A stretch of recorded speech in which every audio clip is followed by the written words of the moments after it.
Je refais. Bonsoir les amis, bonsoir à tous et tous. J'espère que vous allez bien. Bonsoir Live Free. J'ai vu PowerS aussi, je crois. Vera Soi, Talisman Combo, Joy Santa Cross, Muriel. J'espère que vous allez bien, que vous êtes en forme. Sam Léo, merci aux modératrices. Surtout parce qu'il y a plutôt des modératrices que des modérateurs. Merci d'être là, toujours présent et présente. Ce soir, on va se parler d'un sujet que beaucoup voudraient oublier, que beaucoup disent bon, c'est passé, hein, c'est pas grave, ça y est, c'est fini. Et en fait, pas du tout. Et je suis hyper émue parce que ce soir, je reçois ma filleule, Marie-Charlotte Boutier, Macha, qui est victime complètement des injections Covid-19. Donc, soi-disant, les injections qui devaient tous nous libérer et libérer la planète entière. Ben, aujourd'hui, on va recevoir, et pour les personnes qui en douteraient encore, on va recevoir une personne qui est victime de ça et qui se bat au quotidien à la fois pour apaiser ses souffrances et pour essayer de guérir. Macha, bonsoir. Merci infiniment d'être là. Alors, je disais, Salut. tu es ma filleule dans le cadre évidemment de l'opération de Cécile Maïchak, hein, d'Ozumani, anciennement d'Autoton, qui a fait l'opération parrainage et marrainage. Et je suis très heureuse et très fière d'être ta marraine. Je n'aurais pas pu mieux choisir. C'est Merci, Macha. gentil. Je suis gâtée aussi. J'ai un super parrain et une super marraine. Franchement, que demander de plus. Je suis ravie de te recevoir ce soir. Enfin, on fait une émission consacrée à toi. Et tu vas nous raconter ton parcours, tout ce qui s'est passé. Déjà, d'où tu pars, comment, qu'est-ce qui s'est passé en fait avant 2020, comment tu étais, quelle situation professionnelle même, parce que c'est ça aussi qui a été l'impact le majeur. Hein. Et après, comment se sont mises en place des choses et puis comment tu as pu prendre la parole aussi en public et pourquoi. Enfin voilà, je te laisse te présenter si j'aurais oublié des choses. Super. Merci beaucoup, Lise. Oui, pour beaucoup d'entre vous, vous me connaissez. Donc, j'ai 36 ans, j'ai 2 enfants, 2 garçons. Zach qui a bientôt 9 ans et Owen qui a 6 ans. J'ai été préparatrice en pharmacie. Je suis diplômée en dermocosmétique. Ça faisait plusieurs années que j'étais préparatrice. J'étais passionnée de mon travail. Je vivais très bien au quotidien ma vie de soignante. Jusqu'au jour où voilà, la pandémie Covid est arrivée. Alors, il faut savoir qu'avant tout ça, j'étais une femme très, très sportive. Je faisais beaucoup de sport.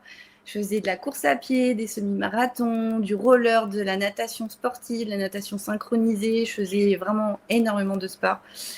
C'était ma passion. Chaque jour, il fallait que j'ai ma petite dose. Voilà. J'étais une femme très très active, même voire hyper active. J'avais beaucoup de mal à me poser parce que j'avais beaucoup de choses à gérer. Et voilà, j'étais dans une vie où j'étais en pleine santé, où j'avais pas de problème au niveau physique, et, et les injections sont arrivées. Voilà, j'ai été obligée en fait de me faire vacciner dans le sens. Alors quand je dis obligée, oui, je sais que je vais entendre des critiques en me disant non, on est obligé de rien, tu aurais pu perdre ton travail. Eh bien non. Malheureusement, à cette époque-là, en fait, j'ai été obligée. J'ai été obligée dans le sens que mon travail me l'imposait. Sinon, je perdais tout. À cette époque-là, j'étais toute seule avec mes 2 fils. Je ne pouvais absolument pas me retrouver sans emploi. Et retrouver un emploi en pleine période Covid, c'était juste impossible. Je ne pouvais pas. Donc, j'avais ce dilemme-là. Et le deuxième dilemme, c'est que mon premier fils, a des gros soucis de santé et depuis tout petit. Et donc là, à cette période-là, en fait, je devais me rendre tous les 15 jours à l'hôpital avec lui pour être formée, pour lui faire ses propres injections dans le ventre tous les 15 jours. Et donc, je devais présenter un pass sanitaire complet pour l'accompagner à l'hôpital, pour rester avec lui dans sa chambre et pour être présente. Et comme j'étais la seule personne en fait qui avait la possibilité en fait d'être aussi proche de mon fils, j'étais obligée de le faire dans tous les cas. Donc j'ai pris cette décision-là pour mes enfants et aujourd'hui je l'ai assumée, je l'ai toujours assumée. C'est pour ça que j'ai été une des premières personnes à prendre la parole parce que j'ai senti que ces injections elles n'étaient pas bonnes. J'ai tout de suite refusé de le faire parce que je savais très bien, et je l'ai déjà dit plusieurs fois, en travaillant dans le domaine médical, on sait qu'il faut de nombreuses années pour faire des recherches, pour faire des essais cliniques. Il y a plusieurs phases de tests qui doivent être validées. Ça, je le sais de par ma profession. Et quand j'ai vu que le vaccin, il est arrivé à une rapidité, mais vraiment anormale, que on nous le vendait comme le Saint Graal, très rapidement, sans aucune donnée officielle dans le Vidal, sans que les phases de test soient terminées. Moi, personnellement, j'ai pris peur. Je me suis dit, ça sent pas bon du tout. Moi qui n'étais pas anti-vax, hein, parce qu'on nous traite de complotiques, d'anti-vax, etc. On nous met des belles étiquettes sur le dos. Moi, j'avais confiance envers la pharmaceutique. Donc, même en ayant confiance envers la pharmaceutique, j'ai douté des vaccins Covid. Donc, c'est la première chose qui m'a fait douter, c'est cette rapidité de sortie, cette soi-disant fiabilité qui n'avait été testée nulle part, des données un peu douteuses, il n'y avait aucun retour, aucune fiabilité. Pour moi, c'était pas fiable. Donc, j'ai tardé, jusqu'à ce que, du coup, je reçoive la première dose qui ne m'a pas fait beaucoup d'effet sur le coup. J'ai pas, à part une douleur en point d'injection, quelques minutes, ça a été. Mais la deuxième, qui a été faite 21 jours après, elle a commencé à être très difficile. J'ai été très rapidement. Alors, on va dire que j'ai eu 3 principaux symptômes qui ont eu des conséquences assez lourdes. Les premiers, donc, ça a été douleurs cervicales et dorsales. J'ai encore des douleurs cervicales, j'ai encore des douleurs dorsales. Les troubles gastro-intestinaux. En fait, je ne me suis pas rendu compte tout de suite, mais ça a été très rapide. J'ai commencé à avoir des soucis gastro-intestinaux, des douleurs à l'estomac, des brûlures, des reflux, des diarrhées, etc., etc., etc. Je détaille pas tout. Et en fait, je me suis rendu compte qu'en 8 mois, j'avais perdu 22 kilos. Ce qui a été vraiment assez choquant pour mon entourage, pour mes collègues de travail, qui m'ont vu progressivement, en fait, diminuer, quoi. Donc ça a été un peu choquant, et quand j'en ai parlé à mon médecin, parce que je me suis quand même inquiétée, perdre autant de poids sans faire de régime, en continuant ma vie d'avant, je comprenais pas.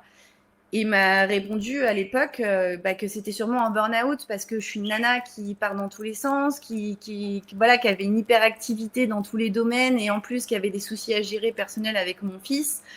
Il m'a dit, voilà, t'as trop à gérer, c'est sûrement un burn-out, voilà pourquoi t'as des symptômes, etc. Sur le coup, c'est vrai que j'avais cette partie du vaccin qui était au fond de moi, mais je me disais, il a peut-être pas tort non plus. Je suis quand même une femme qui a besoin de ralentir un peu le mouvement. On me le dit assez souvent, peut-être que j'ai trop poussé mon corps. Et puis, finalement, la 3e dose, là, j'ai pas eu d'autres, j'ai pu l'incriminer directement sans avoir à me faire critiquer de complotiste, de folle, ou de non, il n'y a pas d'effet indésirable, parce que je suis tombée 2 heures après, l'injection. Et là, j'ai été dans un état lamentable, avec énormément de symptômes. Donc oui, les 3 injections, elles ont été progressivement de plus en plus violentes. Et ce que je tiens à préciser aussi, c'est que les 2 premières injections que j'ai reçues, je les ai reçues par un médecin qui travaillait en EHPAD, parce que notre pharmacie travaillait avec un EHPAD. Et donc, c'était des doses qui étaient prédestinées aux personnes âgées. Et c'est les 2 numéros de lot qui ont été retransmis, qui ont été... donc, on les a comparés sur les sites de Pfizer. Et ils ont même été, mes numéros de lot ont été notifiés auprès de l'OMS comme étant des numéros de lot qui sont très surveillés, car il y a eu beaucoup, beaucoup d'incidences. Moi, dans le premier numéro de lot, j'ai plus de 200 décès. Dans le deuxième, j'ai 500 décès, plus énormément de personnes handicapées. Donc ça, c'est quelque chose que je voulais notifier aujourd'hui, que j'ai déjà dit et que je tenais à redire aujourd'hui. Ouais, donc c'est Pfizer. Effectivement, tu as reçu 3 doses. Oui. Et c'est dès la 2e dose que déjà, il y a eu des manifestations. Parce qu'il y a des personnes aussi, et ce qu'on nous oppose, entre guillemets, la justice, dit justice, c'est oui, non, mais en fait, on ne peut pas l'imputer au vaccin, dit vaccin. En fait, on se connaît, on connaît son corps avant, et après, on voit bien s'il y a des soucis ou pas, en fait. Donc, toi, tu te connais, tu sais très bien, tu connaissais tes limites et c'est ce que tu viens de dire. J'aimerais revenir aussi sur un truc, Macha, ce que tu as dit, c'est que tu as été forcée, contrainte et forcée. Et ça, il faut le ressouligner parce que c'est facile. Et j'en ai fait partie des personnes qui disaient, c'est bon, on avait le choix à l'époque parce que moi, j'ai fait le choix personnellement de ne pas me faire injecter en étant avec 2 enfants, etc. Mais toi, tu avais aussi cette contrainte de ton enfant que tu devais amener à l'hôpital. Moi, je me rappelle d'un truc, c'était quand ma fille s'est pété le pied, en fait. Le collège m'a appelé à l'époque et je ne pouvais pas l'emmener, moi, aux urgences parce que je n'avais pas de passe vaccinale, donc je n'aurais pas pu la faire soigner. Non, mais c'est important de préciser aussi ça pour voir comment on était acculés et comment on était serrés aussi là-dessus. Ils ont manipulé beaucoup de personnes qui avaient des traitements, qui avaient des suivis médicaux obligatoires, qui avaient des examens, des opérations obligatoires. Ces personnes-là, ils ont été obligés de se faire vacciner, sinon ils ne pouvaient pas rentrer dans l'hôpital. C'est pareil pour les accompagnants, c'est pareil pour les mamans, les papas qui accompagnaient les parents, les enfants qui ont des traitements, qui ont des traitements pour le cœur, pour le cancer, pour ce genre de choses. Il faut savoir qu'il y a énormément de personnes qui ont été dans l'obligation dans tous les cas parce qu'on ne pouvait pas dire à son enfant, non, je ne vais pas te soigner parce que je n'ai pas envie de me faire vacciner. On ne peut pas en fait faire ça. C'est la vie de nos enfants qui sont en jeu. Moi, mon fils, s'il n'avait pas ces injections-là dans son ventre, il aurait pu mourir d'une crise d'asthme ou d'une allergie sévère. Et ça, je suis désolée, je ne peux pas être responsable du décès de mon fils parce que je refuse de me faire vacciner. Là, c'était la vie de mon enfant qui était en jeu. Donc, il y a eu plusieurs aspects qui étaient en jeu. Et ça, je tiens à le préciser parce que je reçois encore des critiques de soignants qui me disent non, moi, j'ai fait le choix de quitter ma profession pour pas me faire injecter. Si je l'avais pu le faire, croyez-moi que je l'aurais fait. Mais j'avais plusieurs facteurs qui me tenaient, malheureusement, qui me menaient sur le chemin de l'obligation vaccinale. Ouais, et tu disais aussi, effectivement, après c'est facile avec le recul et même sur le coup de dire ce genre de choses, mais donc tu as été contrainte et forcée. Donc de suite, dès la 2e dose, donc douleur cervicale, dos, ventre aussi, des gros troubles au niveau du ventre. Et la 3e injection, qu'est-ce qui s'est manifesté concrètement? Parce que, encore une fois, c'est pareil, hein, les effets dits indésirables, pour moi, c'est carrément... c'est un effet tout court de l'injection. Hein. Je connais des personnes qui sont décédées aujourd'hui. Voilà. Et en fait, ils nous disent, non, mais il y a tellement de symptômes différents, tellement de trucs différents qu'on ne peut pas c'est ça. Comment dire, l'imputer au vaccin. Pardon, je cherchais le mot. Alors moi, j'ai, on va dire, cette chance, entre parenthèses, je précise entre parenthèses, c'est d'avoir réagi dans les 2 heures suivant les injections. C'est-à-dire que moi, l'imputabilité, elle se fait déjà par rapport au temps de réaction et elle se fait également aussi par rapport à l'importance et l'incidence des symptômes que j'ai développés très rapidement suite à l'injection. C'est-à-dire que j'ai été vaccinée sur les coups de 16 heures, il me semble, quelque chose comme ça. Et à peu près 1 heure après, alors il faut compter que la douleur d'injection, elle était déjà là. C'est monté au niveau, encore une fois, des cervicales. Mais là, ça n'a pas été juste au cervical, c'est que là, c'est monté dans ma tête. Donc, j'ai commencé à avoir une vue trouble. Donc, j'étais au comptoir à délivrer des ordonnances. Je commençais à avoir flou au comptoir. J'ai commencé à avoir une migraine vraiment violente, des coups d'électricité comme des espèces de coups de jus, des décharges électriques à l'arrière du cerveau. Après, ça m'a fait comme un étau, un casque. Et ensuite, c'est redescendu. Donc, j'avais toujours ce qui était touché en haut, mais ça m'a pris au niveau de l'estomac. J'ai eu envie de vomir, des nausées. J'ai eu mal au ventre, un état fébrile comme un état fiévreux. Et là, c'est tombé dans les jambes. C'est que mes jambes, en fait, elles tremblotaient, faiblesse musculaire. J'avais comme des espèces de fasciculations dans les jambes, comme des crampes, et je sentais ma force me lâcher. C'est-à-dire que j'avais l'impression d'être un château de cartes qui essayait de tenir debout et j'y arrivais pas. Et en fait, je suis tombée. Je me suis sentie mal et je suis rentrée chez moi. On m'a accompagnée chez moi. J'ai eu de la fièvre. Et le lendemain matin, alors là, ça a été pour moi vraiment la peur de ma vie. Là, je me suis dit, il y a quelque chose de très grave. Parce que quand je me suis réveillée, que j'ai vu que j'avais mon t-shirt qui était trempé, que j'avais du lait qui coulait de ma poitrine spontanément, alors que j'avais un fils à l'époque qui avait presque 2 ans, que j'avais pas allaité et que j'ai allaité jusqu'à ces 4 mois. Donc, ça faisait déjà un moment que je pouvais plus allaiter. J'avais plus de lait. Et là, j'ai du lait qui sort spontanément en bilatéral de mes 2 seins, en fait. Ça s'appelle une galactorée. Et là, j'ai paniqué. Je me suis dit, là, c'est pas du tout normal. Et quand je suis allée prendre ma douche, j'ai vu des taches noires qu'on appelle une mélanose. Donc, c'est apparu sur ma peau, comme ça, en moins de 24 heures. Donc, c'est quand même très impressionnant de voir des choses qui n'étaient pas sur ton corps la veille, avant d'être injectée.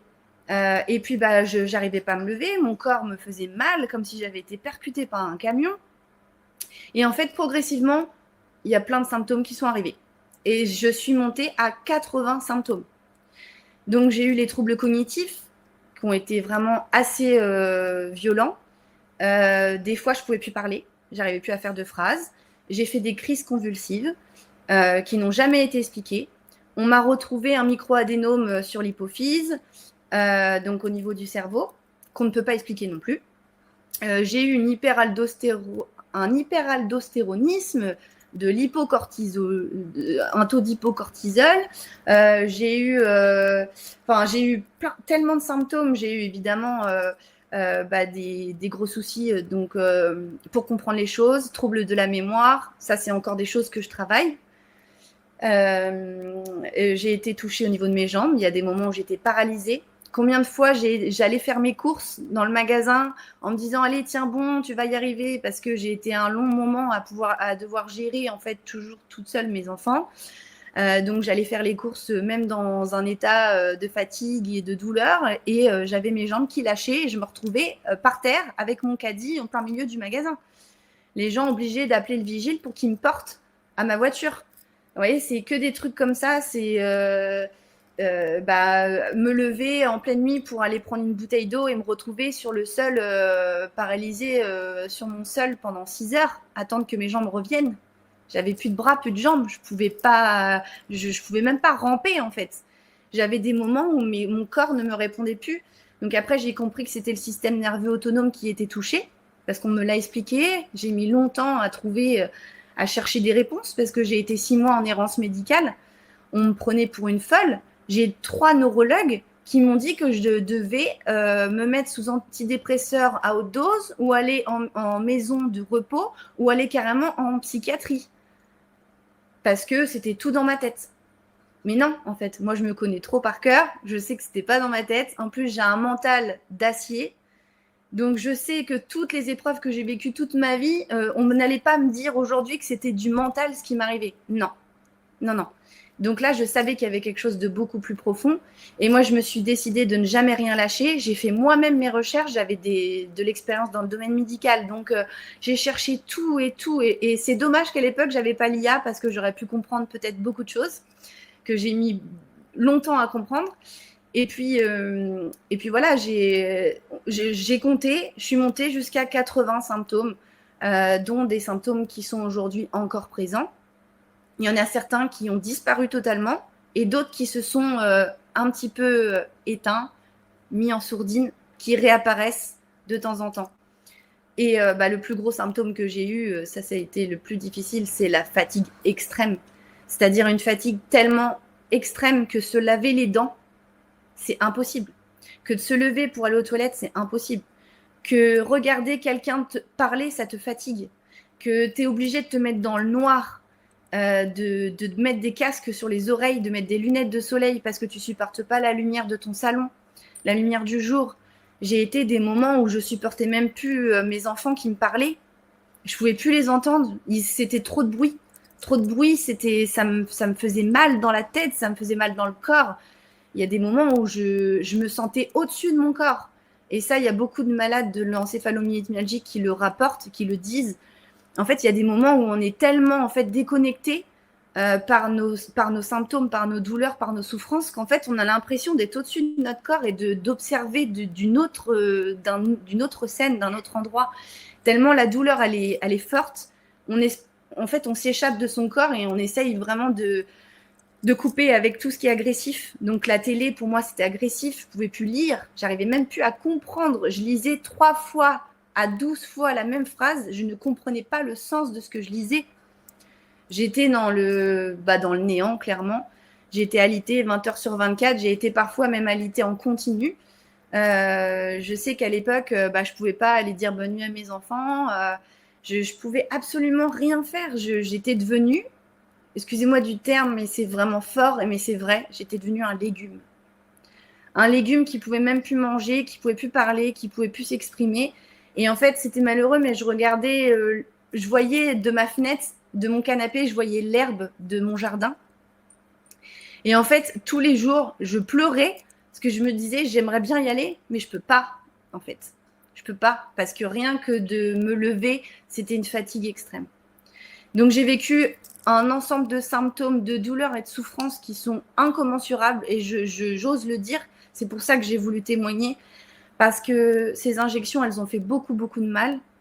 Moi, j'ai été beaucoup touchée à beaucoup d'organes. Il y a d'autres personnes qui ont été touchées à d'autres organes et ça a pris beaucoup de choses. Ça a touché le système immunitaire, le cœur, le système vasculaire. Ça a touché beaucoup de personnes et dans beaucoup d'organes, de situations, de pathologies. C'est pour ça qu'aujourd'hui, faut oser se remettre en question. Il faut oser se poser les bonnes questions. Est-ce que si aujourd'hui je suis tout le temps malade, si je suis mal, si je suis pas bien, etc., il n'y a pas un rapport avec les vaccins? Il n'y a pas un rapport avec les injections? Parce que moi, j'ai beaucoup de personnes qui sont dans le déni. Parce qu'en fait, c'est malheureux, mais beaucoup se sont fait vacciner par obligation, mais il y en a aussi qui se sont fait vacciner par choix.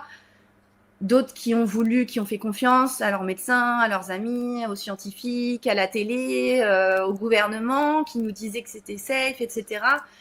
Et en fait, je pense qu'il y a beaucoup, beaucoup, beaucoup de personnes qui ont aveuglément été trahies parce qu'ils ont été dans la confiance avec telle ou telle entité, que ce soit les médias, les hommes politiques, les médecins, les membres de la famille. Je pense qu'on a tous été un peu contraints par rapport à ce que l'autre pensait, ce que l'autre voulait, ou d'autres qui ont fait le choix totalement en toute honnêteté de faire confiance à 100% à la médecine et à se dire le vaccin, on me dit qu'il est sûr, j'y vais, j'y cours. Et il y a beaucoup de personnes qui sont dans ce cas-là. Ouais, même les médias, disant, tu te rappelles du truc, si vous vous faites injecter, enfin vacciner, disait, vous serez libre, vous retrouverez votre liberté, vous pourrez jouir de tout ce qu'il y a au quotidien. Donc il y a des personnes, moi, clairement, qui se sont fait injecter pour partir en vacances, juste ou pour aller dans des bars et des restaurants. Donc, mais vraiment, ça a été vraiment une grosse ingénierie sociale qui nous a été imposée. Et le but aujourd'hui, il est de comprendre. Alors toi, tu as fait du bruit. Tu es une des premières personnes, si ce n'est la première, je pense, à avoir parlé, à avoir osé prendre la parole. Donc, j'aimerais bien savoir ce qui t'a poussé à prendre la parole comme ça en public. Et tu es passé aussi sur les médias, moi je les appelle, mais mainstream, donc TPMP. Et là, tu as fait quand même du buzz. Moi, c'est comme ça que, personnellement, je t'ai découverte. Qu'est-ce qui t'a poussé, toi, Macha, à prendre la parole comme ça? Est-ce que c'était parce qu'un cri du cœur, évidemment, puisque maintenant je te connais, j'imagine, mais aussi, est-ce que tu avais envie de prévenir, d'alerter les gens sur ce qui se passait, ou qu'est-ce qui t'a motivé? En fait, il y a plusieurs choses qui m'ont motivée. La première chose qui m'a motivée, c'est ce sentiment d'avoir été violée, trahie dans mon corps. Et en fait, j'ai trouvé ça injuste. Et moi, je suis une personne qui déteste l'injustice au plus profond de moi. C'est quelque chose qui pour moi, n'est pas du tout tolérable. Donc, la première chose qui m'a fait me décider, c'est ça. C'est de me dire, il faut qu'on rétablisse la justice, l'équilibre et qu'on délivre la vérité. C'est-à-dire que non, on ne peut pas avoir qu'un discours qui dit que le vaccin a sauvé des millions de vies tant qu'on ne peut pas nous donner cette preuve-là. Moi, aujourd'hui, on ne m'a pas donné cette preuve. Je suis désolée, je n'ai encore pas eu cette réponse. Quand on me dit ça, pour moi, c'est du vent. Par contre, quand moi, aujourd'hui, je peux justifier que j'ai un dossier médical qui est en béton armé, que je sais que j'arriverai à obtenir justice un jour, ça sera peut-être long, mais je vais y arriver. J'ai une imputabilité avec la pharmacovigilance de mes effets indésirables. Moi-même, je sais que c'est les vaccins, les injections qui m'ont mis dans cet état. Donc, pour moi, c'est une certitude. J'ai évidemment observé autour de moi aussi toutes les personnes vaccinées qui sont dans un état pour beaucoup, lamentable. J'ai des personnes qui étaient des hommes, par exemple, autour de moi, qui étaient en pleine santé, qui n'ont jamais eu une grippe ou un rhume, et qui aujourd'hui se prennent des 3-4 infections dans l'année, où ils sont pliés en deux et où on dirait plus des bonhommes, alors qu'à l'époque, rien ne les touchait. Des personnes qui développent des cancers foudroyants, mais des personnes jeunes. C'est ça qui me choque le plus. Des jeunes sportifs qui tombent partout, que ce soit à l'école, que ce soit au collège, au lycée, dans les stades, les professionnels. On en voit partout, en fait. Même des personnalités, quand on regarde depuis 2026, toutes les personnalités qui sont parties, je pense qu'il y a un moment, il faut quand même un peu ouvrir les yeux. Et moi, en fait, j'ai senti qu'il fallait, au fond de moi, me demande pas pourquoi, c'est quelque chose qui vibrait en moi.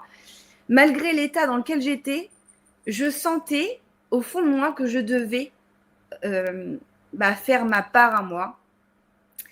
C'est-à-dire énoncer le fait que les effets indésirables existent, qu'il y a des victimes, malgré qu'on nous fait taire, parce que moi j'ai été censurée de nombreuses fois. J'ai été menacée pour que je me taise, en fait. Donc je savais que je détenais la vérité. Donc c'est là que je me suis dit, faut rien lâcher.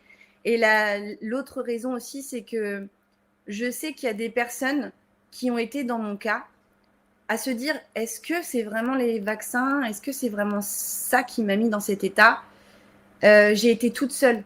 J'ai été vraiment toute seule pendant plusieurs mois, abandonnée de tous, qui croyaient même pas en... Il y en a très peu qui se disaient, mais non, mais t'as raison, c'est obligé que ça soit les injections, t'étais pas comme ça avant. Donc, il y a tellement peu de personnes qui se sont dit, t'as raison, c'est vrai, que je me suis dit, il faut que j'aide toutes les personnes en leur disant que ça existe.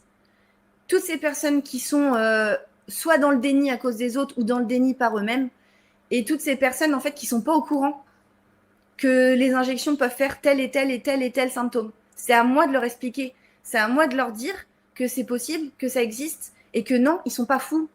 Parce que quand on a des médecins qui vous disent que vous êtes fous, il y a des moments, quand on n'est pas bien, on le pense finalement. On pense qu'ils ont raison. Et moi, j'ai été à un moment à me dire, mais putain, en fait, je suis complètement tarée. Et c'est peut-être moi qui ai tout déclenché toute seule. Oui, parce qu'en fait, à force de voir des médecins qui me disaient, c'est dans votre tête, c'est dans votre tête, on finit par le croire.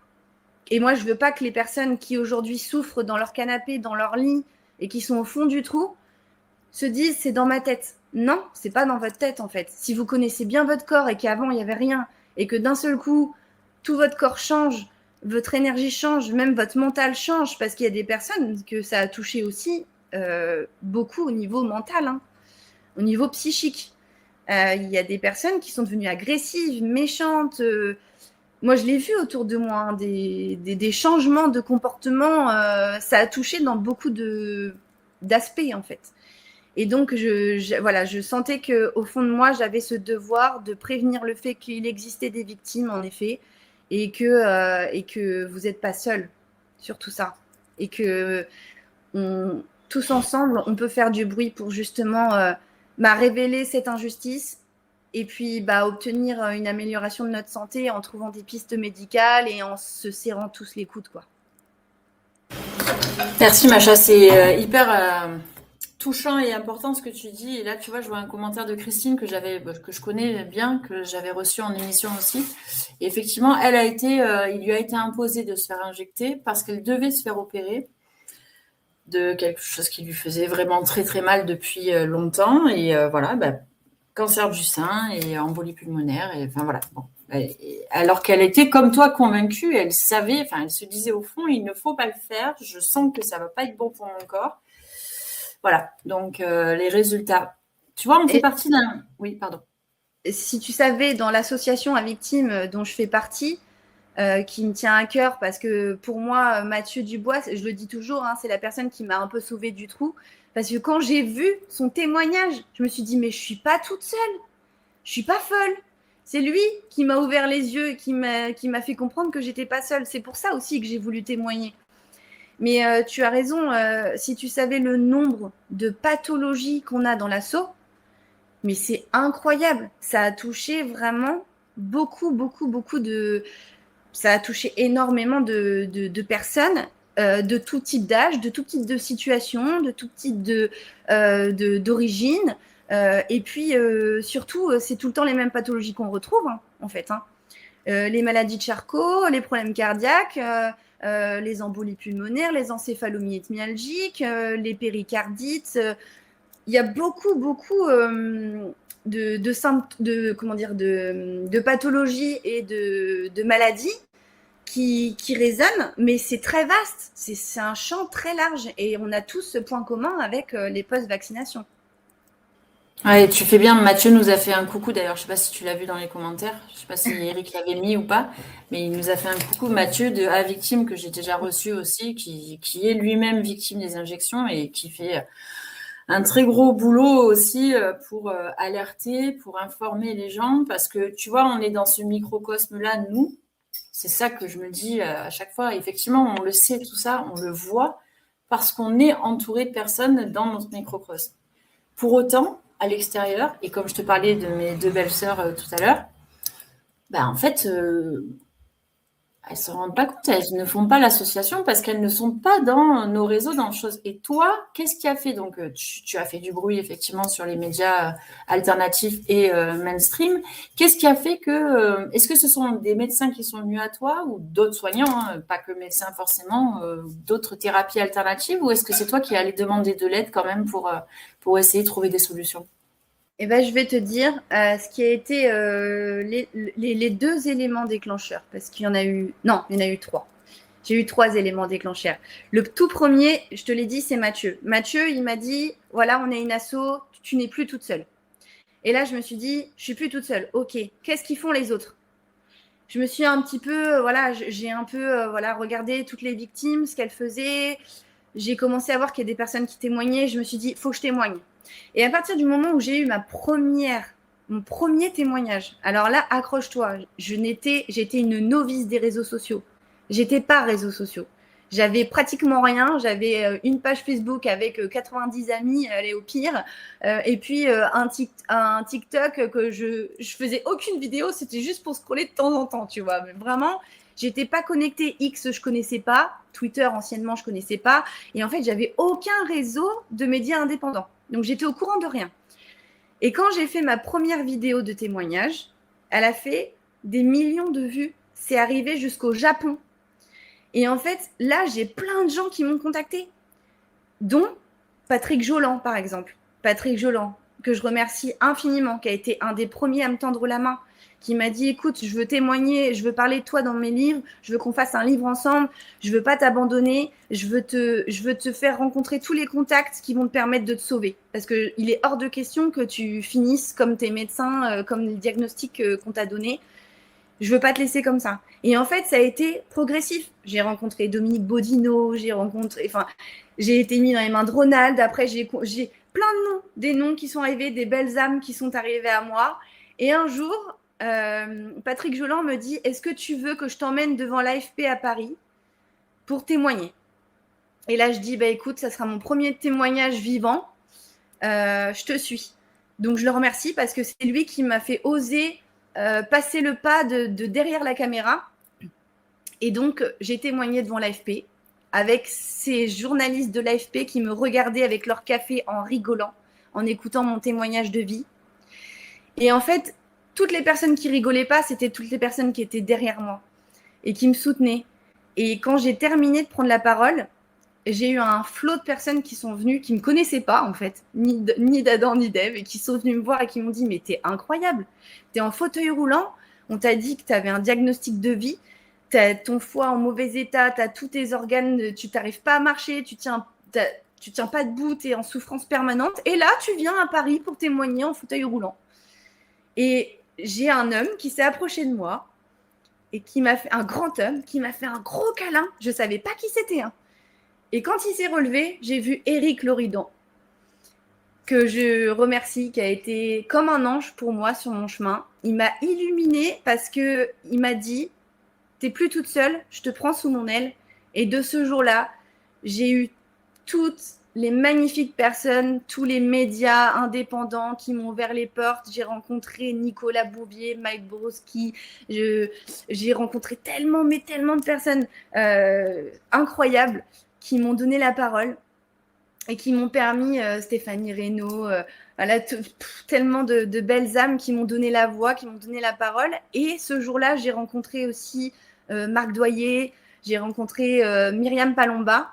Et quand elle m'a vue, elle a été tellement émue de voir à quel point je me battais pour la vérité, pour la santé. Elle m'a dit, je ne peux pas te laisser filer comme ça. Et en fait, elle a parlé de moi et Hanouna m'a contactée. Et il m'a dit, je te veux dans mon émission ce soir. J'ai fait waouh, ce soir, c'était pas prévu, j'avais rien, mais rien n'était prévu, j'étais dans un état de fatigue et voilà, j'ai été menée sur le plateau de TPMP. Tout le monde voulait pas que j'y aille, il y a personne qui voulait que j'y aille et en fait, il a été le seul à me donner la parole. On a beau le critiquer, ce jour-là, moi je le remercie parce que il m'a permis de délivrer un message qui me tenait énormément à cœur, qui était trop important pour moi et j'y suis allée. Même en ayant la peur de me faire bombarder, même en me disant je vais prendre cher derrière, mais c'est pas grave, je le fais pour toutes les victimes. Je dois dire qu'il existe des victimes du Covid long, donc des victimes du virus, et des victimes des injections Covid. C'était le message le plus important pour moi à délivrer ce jour-là. Et quand on m'a laissé cette parole-là, même si j'ai été coupée à la fin et que j'ai pas délivré tout ce que je voulais, j'ai quand même expliqué qu'il y avait eu une suite logique des injections et de mes effets indésirables, que j'avais une imputabilité, que j'avais développé des pathologies graves et des choses, des symptômes vraiment débilitants et handicapants dont je souffre encore aujourd'hui. Pour moi, il était important vraiment de délivrer ce message que les injections ne sont pas le Saint Graal qu'on nous a donné à la télé, qu'on nous a vendu à la télé, et que toutes les personnes qui regardent les médias mainstream, moi je pense à ma grand-mère qui est plus là aujourd'hui, mais qui n'écoutait que TF1. Si TF1 disait pas un truc, c'est que c'était pas vrai. C'était ma grand-mère, elle était comme ça, et en fait, aujourd'hui, je me dis, mais il y a tellement de grand-mères qui sont comme ma mamie, il y a tellement de papis qui sont comme ma grand-mère, il y a tellement de personnes qui se fient que à ce qu'on leur dit dans les médias. Et je me dis non, en fait, tu dois rétablir la vérité, tu dois leur expliquer que ça existe et qu'on n'est pas, juste 2, 3 ou un cas de temps en temps. C'est des centaines de milliers de victimes en France et des millions dans le monde entier. Donc on doit obtenir justice, c'est obligatoire. Même si ça doit mettre 15, 20 ans, 30 ans, moi je ne lâcherai pas tant que je n'aurai pas la justice. Je mènerai toujours cette voie pour rétablir le fait qu'on nous dise que oui, en effet, bah oui, on a été empoisonné et qu'ils l'assument maintenant et qu'ils essayent de réparer ce qu'ils ont fait. Même si beaucoup me diront, mais ils savaient très bien ce qu'ils faisaient. Évidemment qu'ils savaient très bien ce qu'ils faisaient. Mais un jour ou l'autre, ils vont devoir répondre de leurs actes et ils vont devoir justifier ce qu'ils ont fait. Et moi, j'attends ça avec impatience. Parce que quand on est en souffrance permanente, et qu'on souffre du matin au soir et qu'on voit même plus la lumière. Moi, j'ai été à un moment où je voyais plus la lumière. Je voulais mettre fin à mes jours. Je le dis clairement. S'il y avait eu des euthanasies de disponibles à cette époque, je te le dis, Lise, je l'aurais fait. Parce que je souffrais trop. C'était pas possible. Malgré mes 2 enfants que j'aimais plus que tout, j'avais tellement mal tout le temps que en fait, la conscience, elle disparaît. En fait, on a l'impression d'être devenu une coquille vide. Et quand c'est comme ça, on n'a qu'une seule envie, c'est la délivrance. Et là, je pense à ma sœur Mélanie de Cœur, qui est partie qui a été touchée de la maladie de Charcot, mais qui n'est pas partie de la maladie de Charcot. Elle a décidé, avant de s'étouffer, avant de mourir de manque d'air, que c'était elle qui prenait le pas sur sa vie et qui a décidé de stopper ça avant d'agoniser. Et elle a un courage incroyable. Et aujourd'hui, je veux éviter à des personnes de se suicider, d'avoir recours à l'euthanasie, de perdre espoir. Je veux redonner un espoir à toutes ces personnes, toutes ces victimes qui se disent « je vais jamais m'en sortir ». Oui, moi je ne suis pas guérie aujourd'hui, mais j'ai obtenu des améliorations. J'ai été dans un état vraiment de déchéance totale et de douleur permanente. Et j'avais une estimation de vie par des médecins. Aujourd'hui, je remarche, je peux reparler, me reconcentrer, je peux... Voilà, j'ai fait énormément de progrès et je sais que j'en ferai encore. Je vise la guérison. C'est mon but ultime. Donc clairement, je ferai tout pour ne pas laisser toutes les victimes qui sont en souffrance, toutes les personnes qui sont dans la douleur et dans la déchéance, même mentale, parce que voilà, le passage, ces passages-là à la télé, ils ont été salvateurs parce qu'ils m'ont permis, entre parenthèses, de sauver des personnes qui voulaient mettre fin à leur jour. Et là, j'ai un prénom qui me vient en tête, mais je ne le dirai pas, qui m'a dit « Tu m'as sauvé la vie ce jour-là ». Parce que quelques mois après, je devais disparaître et tu m'as donné l'envie de me battre. Donc voilà, si j'ai sauvé quelques personnes, si j'ai pu apporter un peu de lueur d'espoir et surtout éveiller, eh bien, pour moi, c'est le plus beau cadeau de tous mes témoignages et c'est pour ça que je continuerai toujours à le faire. Je suis très touchée de tout ce que tu racontes et je te l'ai déjà dit, hein, tu es incroyable de courage et de détermination et exemplaire dans tout ce que tu fais, même ta façon de parler. Comme je te l'ai dit en message privé aussi, tes enfants peuvent être fiers de toi et le sont très certainement. Pardon, j'ai un petit... Comme quand je t'ai interviewé, on s'est vu à Castres en septembre dernier, en vrai. Je t'ai interviewé sur scène et pareil, tu m'avais fait avoir les larmes, excusez-moi. Donc, il y a quand même des personnes formidables qui t'ont entouré, notamment le doc Loridan, hein, qui fait partie de cette chaîne aussi, qui est un ami, et d'autres qui en tout cas t'entourent et trouvent, enfin, je ne sais pas comment dire le terme, enfin quel terme approprié, mais ce ne sont pas des traitements dits conventionnels, de la médecine allopathique. Donc il faut quand même, et c'est ça aussi, ça t'a ouvert toi, c'est ce que tu disais un petit peu, hein, des champs quand même de possibles autre chose au niveau énergétique, au niveau, oui, pensez à Mélanie effectivement aussi, merci Malisa. Pardon. Au niveau voilà, médecine alternative, trouver des compléments alimentaires, des choses comme ça. Au niveau mental, mais ça, on voit bien que tu l'as. Et est-ce que ça demande beaucoup de... Parce que, pourquoi je te pose la question? Parce que je sais aussi que financièrement, ça demande des choses. Ça demande tout ça, là, ne serait-ce que aller témoigner, se déplacer. Donc, parce que c'est double peine pour toi. Hein. Tu as fait ça pour garder ton boulot pour pouvoir continuer à nourrir tes enfants et soigner ton enfant, ouais. Et là, tu ne peux plus travailler. Et voilà, donc c'est vraiment double, voire triple, voire quadruple. Ouais. Et en plus, tu dois payer pour justement porter la parole parce qu'en plus de ça, tu as choisi de parler publiquement. Et ça, c'est encore une fois aussi tout à ton honneur. Et aussi pour te soigner. Donc, trouver des soignants dits alternatifs, ça veut dire ça suppose des frais aussi alternatifs, ça suppose des cures de choses. Moi, je vois, hein, quand on prend des compléments alimentaires, jusqu'à preuve du contraire, c'est pas remboursé par la Sécu. Donc, tous ces traitements-là, il faut aussi le payer. Et j'aimerais bien qu'on mette aussi, j'ai transféré à Eric, je l'avais mis dans la description de la vidéo aussi, le lien vers ta cagnotte pour pouvoir te soutenir aussi, parce que le travail que tu fais pour tout le monde, en fait, c'est de vraiment un salut public.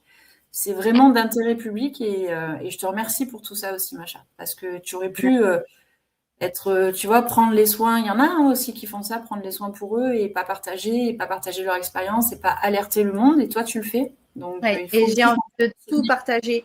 En fait, tout ce qui m'a aidée, je veux absolument, c'est important pour moi. Je veux délivrer toutes les choses, toutes les clés, tous les compléments alimentaires, toutes les personnes qui m'ont aidée, tout ce qui m'a aidée. Parce qu'en fait, c'est pas juste quand on me demande qu'est-ce qui t'a aidé, Marie-Charlotte, à aller mieux aujourd'hui. On me pose la question tous les jours. Je ne peux pas répondre en 5 minutes. C'est pas possible. C'est un travail de longue haleine. Je n'ai pas réussi ça toute seule. Ça, c'est clair et net. J'ai des personnes merveilleuses qui m'accompagnent depuis 4 ans. J'ai des personnes qui font ça sans rien me demander, qui le font avec le cœur, avec la générosité. Il y a des choses qui sont payantes, évidemment. Les compléments alimentaires sont très chers. Moi, j'ai essayé de me soigner qu'avec le chimique. Je te l'avoue, ça m'a coûté 1 500 € par mois pour avoir... J'avais des ordonnances avec je ne sais pas combien de médicaments à avaler par mois, par jour. Je payais 1 500 € mon traitement par mois. J'ai pratiquement perdu 15 000 euros en 4 ans de mes propres finances. J'ai plus rien, en fait, parce que j'ai essayé de me soigner par tous les moyens. J'ai essayé tous les conseils, j'ai tout essayé et ça m'a pris beaucoup d'argent. Mais j'ai découvert beaucoup de choses. Et toutes ces choses qui m'ont aidé à aller mieux, j'ai tout noté, j'ai tout retranscrit pour pouvoir donner toutes ces clés pour que toutes les personnes qui veulent s'en sortir, comme moi, s'en sortent. La première chose que je dois dire, et ça c'est très important, je sais que ça peut un peu blesser ce que je vais dire, parce que si je l'avais entendu en 2021, en 2022, je l'aurais peut-être mal pris. Mais pour guérir, pour s'en sortir, pour aller mieux, il faut le vouloir. Si tu n'as pas décidé de guérir, si tu es bien dans ton confort de maladie, si tu sens que t'aimes bien qu'on prenne soin de toi, que en fait la maladie t'apporte quelque chose qui te met dans un confort et que finalement tu as peur d'en sortir parce que tu crois que cette maladie t'identifie ou que ces symptômes te représentent, eh bien j'ai beaucoup de personnes qui ont du mal à faire le pas qui se disent non, j'y arrive pas, mais est-ce que tu en as vraiment envie? Ça, c'est la première chose. Si tu veux pas t'en sortir, tu ne t'en sortiras pas. Tu peux prendre tous les médicaments du monde, tu peux prendre tous les traitements, tu peux aller voir tous les médecins, tous les spécialistes, tous les magnétiseurs, tous les guérisseurs, tu peux aller voir qui tu veux. En fait, c'est pas une personne, c'est pas un traitement, c'est pas un médicament qui te guérit. C'est toi qui vas te guérir toi-même. Avec l'aide des autres, parce que c'est les autres qui vont t'ouvrir la voie, qui vont t'aider à cheminer. Mais c'est toi qui vas te guérir toi-même. Et donc, il y a des choses qu'il faut absolument comprendre, c'est qu'il y a plusieurs aspects qui ont beaucoup, il y a plusieurs choses qui ont beaucoup fonctionné chez moi. Mais aujourd'hui, faut pas avoir peur des choses qu'on ne peut pas expliquer, qu'on ne peut pas comprendre parce qu'elles n'ont pas encore été expliquées. On dit toujours le surnaturel, c'est toujours un naturel que l'on ne peut pas expliquer. Et en fait, moi, quand je parle de ces choses-là, je parle des vertus des plantes, des vertus de l'énergétique, des vertus de l'acupuncture, des vertus des huiles essentielles, des vertus de la méditation, des vertus de la foi, de la spiritualité, des croyances. Quand on fait un chemin complet, il faut accepter d'aller guérir et d'aller travailler des choses qui sont inconfortables. On sort de sa zone de confort. Moi, j'ai travaillé sur mon corps physique, j'ai travaillé sur mon âme, j'ai travaillé sur mon esprit, j'ai travaillé sur mes traumas et j'ai travaillé sur mon émotionnel.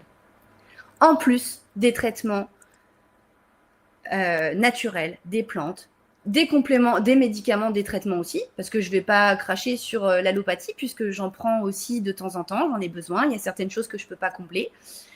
Et ce que je veux dire aujourd'hui, c'est qu'il n'y a pas une seule chose qui nous permet de nous en sortir. C'est tout un ensemble de choses. Et si on n'a pas décidé, je suis désolée, ça va être dur ce que je vais dire, de mettre les mains dans le caca, c'est ça, vraiment. C'est de remuer toutes ces choses qui nous font mal, qui nous emprisonnent, qui nous enferment et qui nous empêchent de voir où est la lumière au bout du tunnel. Si on ne trouve pas ces clés-là, on n'arrivera pas à s'en sortir. Moi, aujourd'hui, je remercie énormément Eric Loridan qui m'a mis dans les mains d'une thérapeute incroyable qui s'appelle Alexandrine Fournier, qui m'a fait comprendre, c'est elle qui a été mon déclic. J'ai toujours été liée à la croyance, à la spiritualité, mais pas du tout à ce degré-là. J'étais toute petite, je ressentais des choses, j'avais des choses en moi, mais j'étais incapable de mettre un mot, d'aller plus loin là-dedans. J'avais l'impression de toujours être à part, mais de me dire non, je vais pas. Si je fais ça, on va dire que je suis une perchée, une connectée ou je ne sais quoi. J'avais peur en fait d'y aller. J'avais peur de comprendre. Et en fait, Alexandrine, avec son aide, c'est une thérapeute holistique chez qui j'ai passé une semaine. Elle m'a fait des soins énergétiques. Elle m'a fait des soins émotionnels, des massages énergétiques. Elle m'a fait de l'hypnose régressive. Toutes ces choses m'ont fait évoluer de façon spectaculaire. J'ai eu ce qu'on appelle un éveil fulgurant, mais vraiment un éveil. Et en fait, je ne suis plus du tout la même personne aujourd'hui. Je ne suis plus du tout la même femme. Et je lui dois cette transformation parce qu'un jour, je lui ai dit, je ne comprends pas, Alexandrine, pourquoi est-ce que Dieu me met autant d'épreuves depuis que je suis petite? pourquoi je souffre autant? Pourquoi est-ce qu'on me met autant d'épreuves? Et elle m'a dit, mais Marie-Charlotte, ça n'a rien à voir avec Dieu. C'est parce que c'est toi qui as choisi tout ça, c'est ta destinée, c'est ton incarnation, c'est ton chemin de vie et tu as des choses à comprendre ici. Et c'est elle qui m'a aidé à comprendre certaines choses. Et ensuite, j'ai rencontré, par cette ouverture d'esprit, de magnifiques âmes qui ont été mises sur mon chemin. Que ce soit des personnes qui soient dans le domaine holistique, que ce soit des médecins, que ce soit des médias, que ce soit toi, que ce soit... J'ai été mis, toutes les belles âmes qui ont été sur mon chemin, elles ont eu un rôle pour moi. Étape par étape, j'ai eu ces informations-là pour guérir et autres. Et encore aujourd'hui, je rencontre encore des belles âmes qui me donnent un fil conducteur et qui me proposent leur aide, qui me proposent de m'aider, de me former, de me soigner, de témoigner. Et en fait, c'est tout un ensemble de choses. Mais moi, ce qui m'a aidé, c'est des compléments alimentaires très bons, excellents, comme Immunity Plus, comme le Numi NutriWish où il y a du glutathion dedans, je le dis tout le temps. J'ai toutes ces choses, de toute façon, je vais les énoncer. Je vais créer progressivement, je l'ai dit, mais j'ai eu des rechutes, donc c'était compliqué pour moi.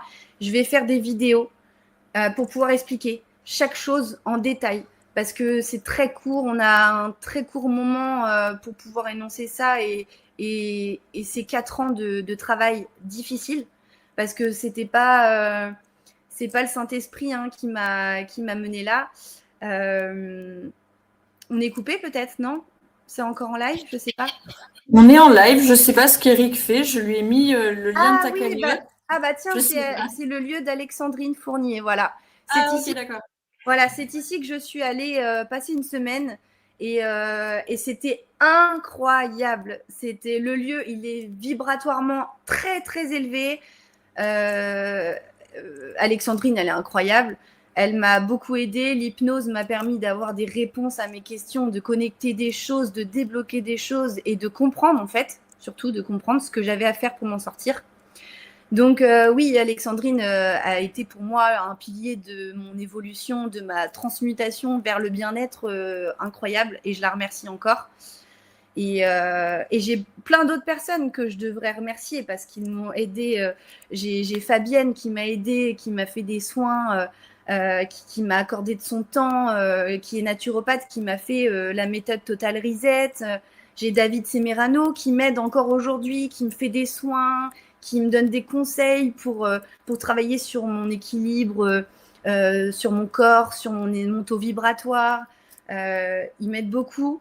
J'ai mes naturopathes, Adrien Ruet, qui m'a beaucoup aidé, qui m'a donné les tuyaux avec Eric Loridan aussi, de l'argile verte, de l'huile de ricin.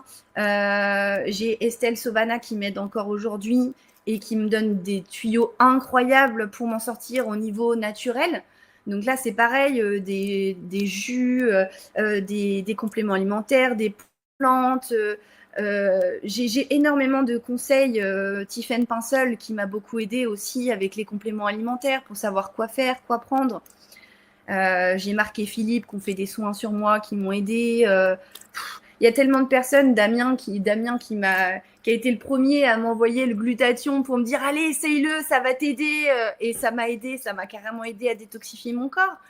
J'ai qui encore que je pourrais... évidemment, pour l'hypnose, je peux remercier Alexandrine qui fait un travail incroyable, mais Aurélie qui m'aide encore aujourd'hui. J'ai fait une séance là cet après-midi avec elle.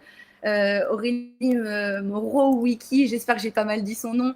Et puis Elvis aussi qui m'aide, qui me fait des séances d'hypnose pour travailler sur mes douleurs, pour gérer mes douleurs avec l'hypnose.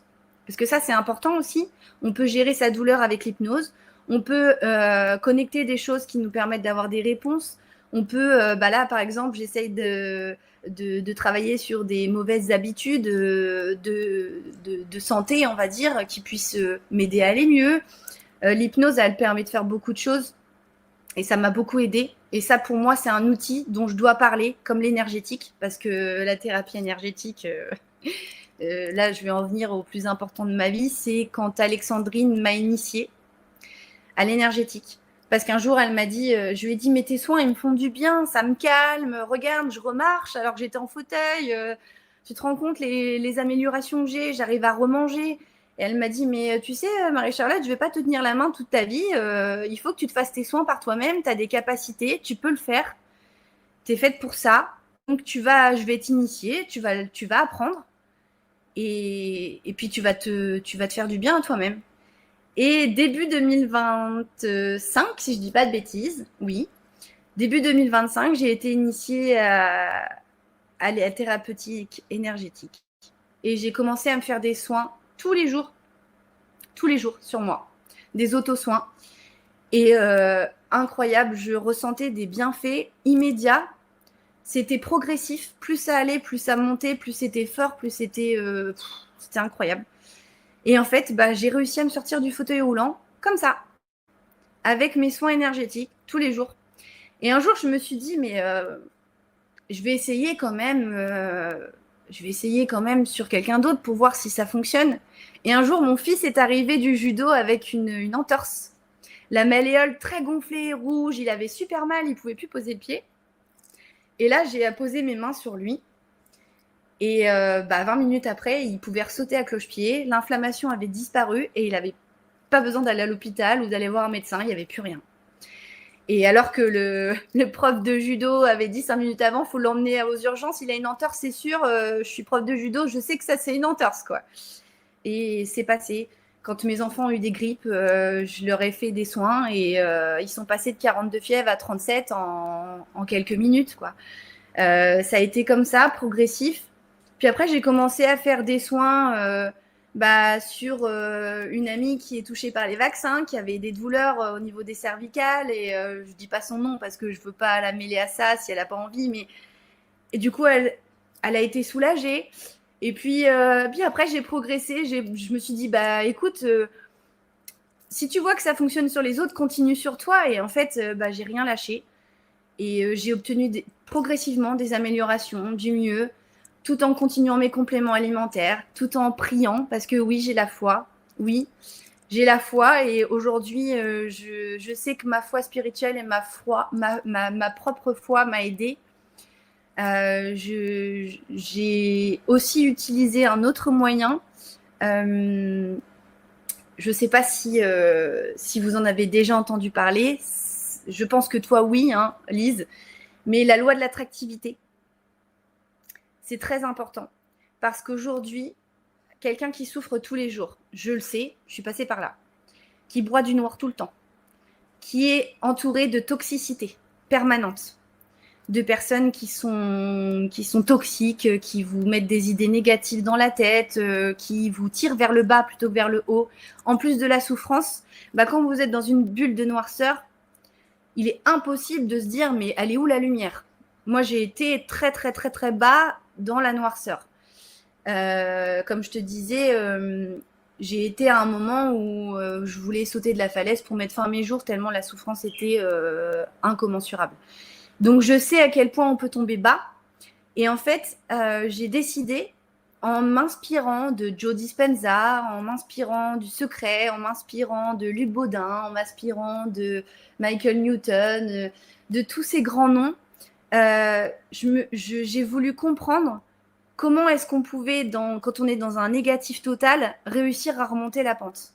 Et en fait, la positivité est très importante. La conscience, les émotions est très important. Les pensées sont très importantes. Si le matin, tu souffres le martyre, mais que tu te dis, et c'est ce que j'ai fait, et en fait, ça peut paraître complètement fou, hein, les gens peuvent me prendre pour une folle, mais je souffrais le martyre le matin, dans mon lit, j'avais déjà mes jambes qui me brûlaient, qui me faisaient souffrir le martyre. J'appréhendais le moment où j'allais devoir poser le pied sur le sol. Et je commençais la journée dans mon lit avec la prière. Et ensuite, je me visualisais guérie. Avec les émotions que ça me procurait d'être guérie. Avec la pensée de me dire, je suis guérie. Et à partir du moment où j'ai commencé à mettre un schéma positif et des idées positives dans ma vie, j'ai attiré le positif dans ma vie. C'est-à-dire qu'en fait, je me disais, écoute, Pourquoi est-ce que tous les jours j'ai des nouveaux symptômes? Pourquoi est-ce qu'on me rajoute tout le temps des effets indésirables? Pourquoi est-ce que j'ai de nouvelles pathologies? Tout se greffer, se greffer, se greffer. Mais ça a été un chemin, mais long, mais long. Et en fait, je me suis dit, mais accroche-toi à du positif. Équilibre ton corps. Va te mettre dans la nature. Je me mettais, j'arrivais pas à marcher, je me mettais allongée dans l'herbe, dans le jardin. Je me cachais de tout le monde, hein, même de mon ex-conjoint, de peur du ridicule. Hein. Mais je me disais, faut que je me colle à la terre. Faut que je me charge en quelque chose de positif, vu que moi, je suis complètement négative. Et ça me faisait un bien fou. Ça a été l'ancrage de me visualiser connectée à l'énergie du sol, connectée à l'énergie du ciel. Et je me disais, mais allez-y, donnez-moi votre énergie, j'en ai pas, aidez-moi en fait. Et je cherchais l'énergie partout où je pouvais la trouver. J'ai eu beaucoup aussi de résultats avec la sonothérapie, parce que j'ai beaucoup écouté le canon de Pachelbel, j'ai beaucoup écouté de 432 Hz, de 528 Hz dans mon bain avec mon sel d'Epsom, à faire mes petites détentes. J'ai vraiment cherché toutes les solutions possibles et inimaginables. J'ai lu je ne sais pas combien de bouquins sur la guérison, sur le bien-être, sur la conscience, sur la pensée positive, sur l'attractivité. Et en fait, je me suis rendu compte que je devenais de plus en plus sage et consciente au fur et à mesure. Et je me suis dit, mais prends, applique tout ce que tu lis, applique tous les résultats. Je me suis abonnée à la chaîne Gaïa au tout début. Bon, maintenant, j'ai plus les moyens de le faire, mais quand j'ai pu tout écouter, tous les documentaires, je passais des heures à regarder des documentaires sur la guérison, sur l'énergétique, sur les soins, sur l'acupuncture, sur le mental. J'ai cherché toutes les solutions possibles. Je vais même te dire, pour les douleurs, j'ai même été vers le chanvre, vers le CBD. J'ai utilisé des crèmes. D'ailleurs, tous ces liens, tout ça, je donnerai tout au fur et à mesure. J'ai utilisé des crèmes pour soulager mes muscles. J'ai utilisé des huiles massantes au CBD pour me soulager. J'ai utilisé des gouttes antidouleurs. J'ai vraiment essayé de mettre toutes les chances de mon côté pour calmer mes douleurs naturellement, pour essayer de me réguler. Et puis évidemment, il y a des choses qui sont aussi importantes au-delà de la foi et de la croyance, c'est qu'il faut savoir se laisser aider. Il faut savoir dire non à certaines personnes aussi, parce qu'on m'a proposé des choses très farfelues, très, voilà, pas piquer des verres. Mais j'ai su m'écouter, j'ai toujours écouté mon intuition. Il n'y a que quelques fois où j'ai fait des erreurs, où j'ai fini à l'hôpital parce que j'ai essayé des traitements expérimentaux qu'il fallait pas, et puis bah ça a été dangereux pour ma santé. Mais en fait, je me suis dit, depuis le début, vu qu'on t'a donné une visibilité et que les gens comprennent qui je suis, que je suis quelqu'un qui veut s'en sortir, qui veut la vérité, qui est pleine d'amour et de bonté, je n'ai pas une once de haine en moi. Et tu vois, aujourd'hui, on pourrait dire, non, mais elle est folle, elle en veut même pas à Pfizer, elle en veut à personne. Ça sert à rien, j'ai compris que la colère, ça me bouffait le foie. La preuve, j'avais une hépatomégalie au foie, tellement j'étais en colère. Et une fois que j'ai libéré, que j'ai dit pardon, que je me suis séparée de toutes les choses toxiques, les personnes toxiques autour de moi, que j'ai changé, ma vie, elle a pris un autre tournant. Et plus ça va, plus je vais vers la lumière. C'est vraiment, c'est incroyable à dire, mais plus on va vers des choses qui font du bien à l'âme, au corps, à l'esprit, plus en fait, plus on s'en sort. Là, j'ai des super projets, je lâcherai rien. J'ai envie de me former, j'ai envie d'aider, j'ai envie de faire des soins, j'ai envie de guérir, et je lâcherai rien tant que j'aurai pas tout ça. Tu vois, je m'accroche à ça depuis des années. C'est mon fil conducteur, c'est ma motivation. La première motivation de ma vie, c'est mes fils. Hein. C'est mes fils, évidemment, que j'aime plus que tout. Zach et Owen, c'est toute ma vie. J'ai un rôle pour eux qui est très important. Ils m'ont vu au sol, ils m'ont vu presque en train de mourir, parce que moi, j'ai mes enfants qui me disaient dans le canapé, maman, tu vas mourir, je veux pas que tu meurs. À 6 ans, ils me disaient ça. Et mon petit qui avait 4 ans qui me disait ça. Et je leur disais, mais non, je vais pas mourir, les garçons, je vais me battre. Et je suis tellement fière quand ils me disent « Mais maman, on t'a vu à la télé, maman, on t'a vu là. » Et il y a les gens, ils te connaissent et ils disent que t'es carrément une warrior. Et ça me fait plaisir parce qu'en fait, ils voient que je ne me laisse pas happer par la maladie, que je ne me laisse pas happer par les énergies négatives, je ne me laisse pas happer par les gens qui veulent aussi que je m'éteigne, hein, parce que crois-moi que j'ai des ennemis. Parce que malheureusement, plus on est dans la lumière, plus on attire l'obscurité. Hein.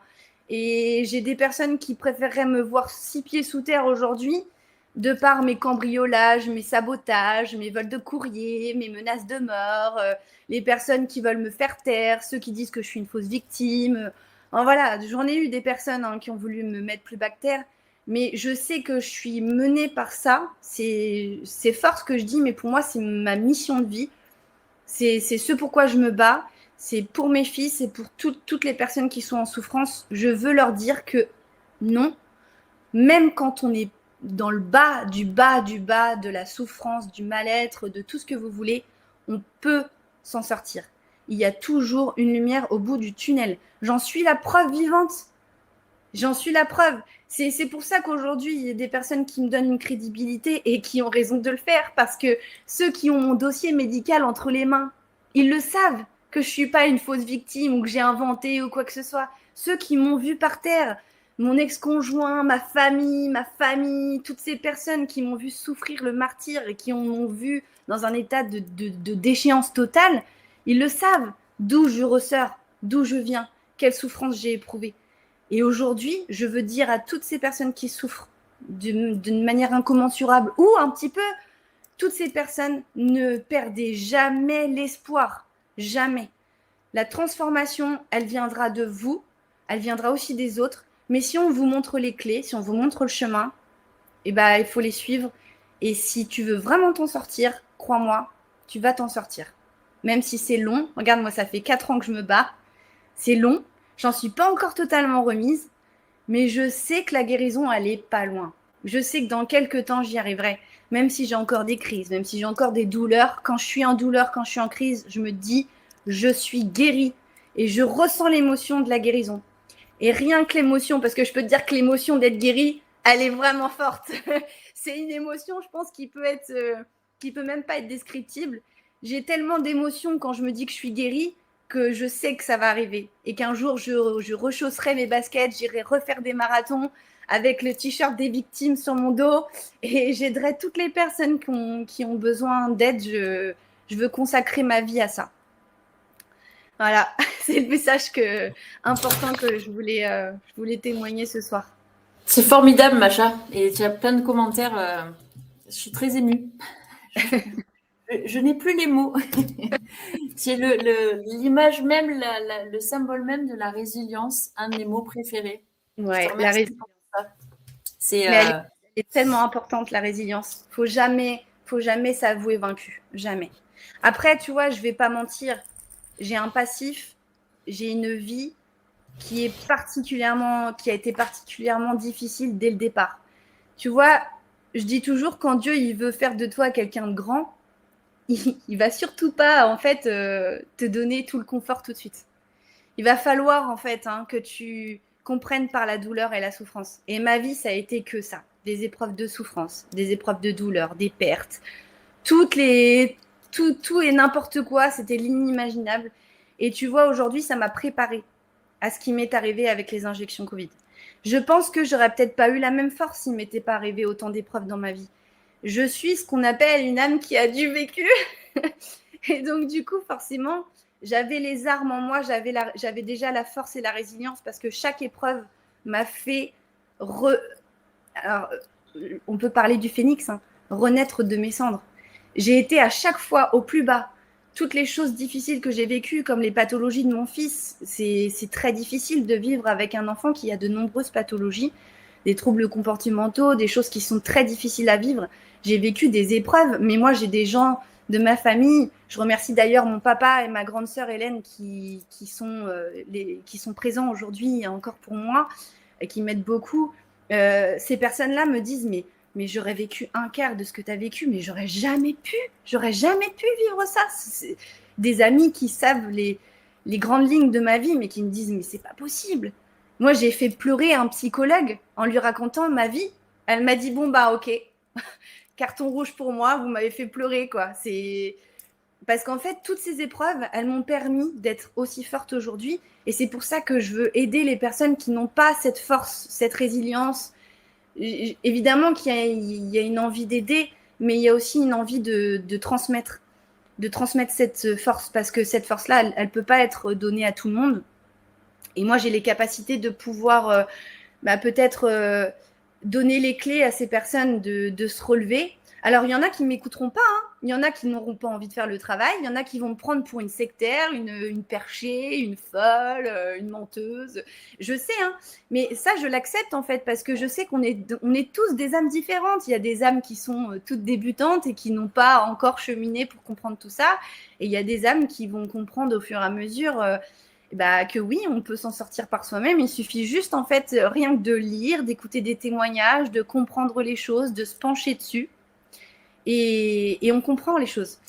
Et voilà, pour moi, c'est important de donner ces clés-là. Et si je peux le faire, et autant longtemps que je peux le faire, je le ferai. Et j'ai même, tu vois, des projets. Tu vois, je sais qu'un jour, j'irai plus loin. C'est-à-dire que j'aimerais de moi-même, par les soins qui m'ont aidé, octroyer ces soins à ces personnes qui en ont besoin. Tu vois, c'est ma motivation. Je sais que si un jour j'arrive à avoir la possibilité de retravailler, c'est pas à la pharmacie que je vais retourner, crois-moi. Non, non, je vais activer mon énergie et je vais utiliser tout ce qui m'a aidé, comme l'hypnose, comme l'énergétique, comme voilà, les conseils naturaux, les huiles essentielles, toutes ces choses. Je veux absolument transmettre ce qui m'a soigné, ce qui me soigne, ce qui m'aide, parce que comme je le dis, je ne suis pas guérie encore, malheureusement, bientôt. Mais toutes ces choses-là, elles m'ont aidé considérablement. Donc, c'est des outils précieux qu'il faut utiliser.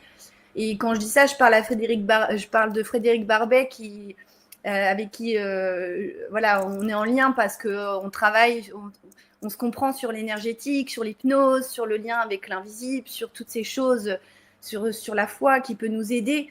Il y a tellement de personnes envers qui vous pouvez vous inspirer. C'est pas compliqué à comprendre, c'est pas compliqué à trouver. Et si je peux vous mettre sur ces chemins-là, sur ces lignes-là, pour qu'elles soient directes et apprendre, autant le faire. Et ceux qui voudront les prendre, les prendront. Ceux qui ne veulent pas les prendre, ne les prennent pas. Après, moi, je ne force personne. Je suis là juste pour aider. C'est une main tendue, comme on m'a tendu la main. Et donc, tous les colibris qui m'ont aidé, pour moi, c'est le rôle important, c'est de faire ma part encore et toujours. Et je le ferai par ce biais-là. Voilà. Il y a quelqu'un qui a mis, je ne me rappelle plus qui, dans les commentaires, le jour où Macha ouvre son cabinet, Pfizer fait faillite. J'ai bien aimé. Effectivement, c'est pas mal. Par contre, Eric, si tu veux bien me montrer le lien de la cagnotte de Macha pour la soutenir, si vous voulez faire un petit geste.